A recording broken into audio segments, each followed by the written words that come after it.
दोस्तों अक्सर सर्दियों में जब शीतलहर चल रही होती है, बहुत ज्यादा ही ठंड पड़ रही होती है, तब गाँव के लोग तो जनरली अलाव ताप लेते हैं, आग जला करके बैठ जाते हैं। अक्सर गाँव में लोग या तो अपने अपने घरों में ही आग तपा लेते हैं या मोहल्ले में एक साथ कहीं पर आग जला करके बैठ जाते हैं लोग बाग। गाँव में बातें चीजें चलती रहती है, राइट। लेकिन जमाना आगे बढ़ रहा है, शहरों में अब ये हालात नहीं है, बल्कि शहरों के लोग हीटर का इस्तेमाल करने लग गए। और ऐसे में अगर आप भी घर में रूम हीटर चला रहे हैं, घर के कमरे में रात में हीटर चलाकर सोते हैं, तो जरा रुकिए, इस वीडियो को और इस खबर को ध्यान से पूरा देखिएगा।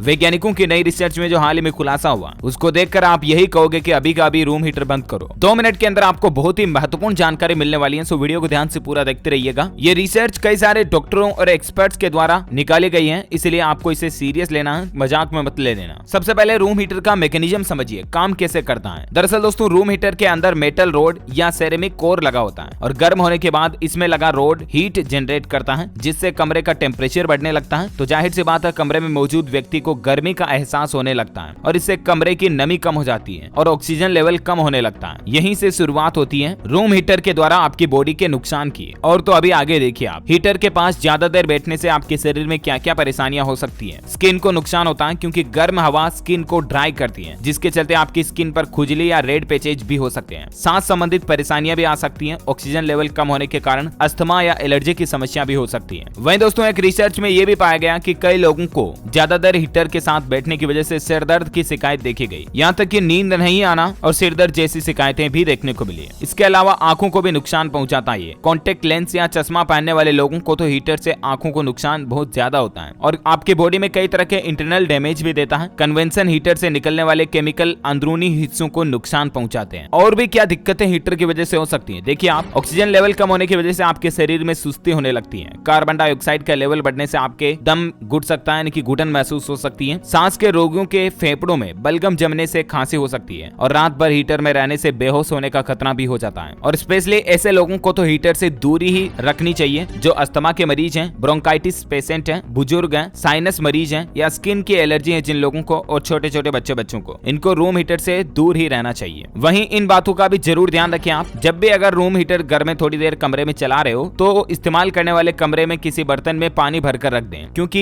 हीटर की गर्मी की वजह से पानी थोड़ा बहुत भी वाष्प में बदलता है, तो इससे ऑक्सीजन लेवल मेंटेन रहता है। क्योंकि जल जब टूटता है तो CO2 C+O2 बनता है, तो इससे ऑक्सीजन मॉलिक्यूल्स रिलीज होते हैं। वहीं हीटर का एक सही टेम्परेचर सेट कर दें या कुछ देर बाद रूम हीटर को बंद कर दें। हीटर का इस्तेमाल करने से पहले उसकी सर्विसिंग जरूर करवा लें। जब हीटर चलाएं तो कमरे का दरवाजा या खिड़की खोल कर रखें, इससे कमरे में साफ हवा और ऑक्सीजन बराबर बनी रहती है। और स्पेशली बुजुर्गों और बच्चों के कमरे में रूम हीटर का इस्तेमाल कम करें। कई बार देखा गया दोस्तों, रात भर हीटर जलाना हादसे की वजह भी बन सकता है। बंद कमरे में रात भर हीटर जलाने से ऑक्सीजन का लेवल कम हो जाता है, जिससे सांस लेने में तकलीफ या बेहोशी हो सकती है। और लोहे के हीटर को ज्यादा देर तक इस्तेमाल करने से आग लगने का खतरा भी रहता है। हीटर के सामने कोई कागज, ब्लैंकेट, कपड़ा, लकड़ी वगैरह ये न रखें, क्योंकि हीटर के कारण कई तरह की आग लगने की घटनाएं भी देखी गई है। वहीं अस्थमा मरीजों के लिए स्पेशल टाइप के हीटर आते हैं। गैस हीटर की जगह ऑयल हीटर बेहतर होता है। अस्थमा मरीजों के लिए गैस हीटर की जगह पर ऑयल हीटर का इस्तेमाल करें। गैस हीटर के इस्तेमाल से गड़गड़ाहट और सांस लेने की समस्या होती है। इससे निकलने वाली CO2 छोटे बच्चों और बुजुर्गों दोनों के लिए खतरनाक होती है। वहीं एलर्जी वाले लोगों को भी गैस हीटर की जगह ऑयल हीटर इस्तेमाल करना चाहिए। इस हीटर में तेल से भरी पाइप होती है, जिसकी वजह से हवा शुष्क नहीं होती है। साइनस या ब्रोंकाइटिस वाले पेशेंट के लिए ह्यूमिडिफायर बेहतर है। ये हवा में नमी को बनाए रखता है, जिससे सांस संबंधी कोई दिक्कत नहीं होती है। तो दोस्तों, अगली बार जब भी हीटर चलाएं तो इन बातों का जरूर ध्यान रखें। उम्मीद है रूम हीटर से संबंधित इंपोर्टेंट इन्फॉर्मेशन आपको जानने मिली होगी। वैसे दोस्तों, आप सर्दी भगाने के लिए क्या इस्तेमाल करते हैं? आग अलाव तापते हैं या हीटर चलाते हैं? कमेंट करके बताइएगा। वीडियो को लाइक और शेयर करना और आप हमारे चैनल DLS न्यूज को सब्सक्राइब करके बेल आइकॉन भी जरूर दबा देना, ताकि आपको रोजाना के ताजा अपडेट्स और काम की खबरें तुरंत आपके मोबाइल पर मिलती रहेगी। Thank you, take care, good bye, जय हिंद, जय भारत, वंदे मातरम।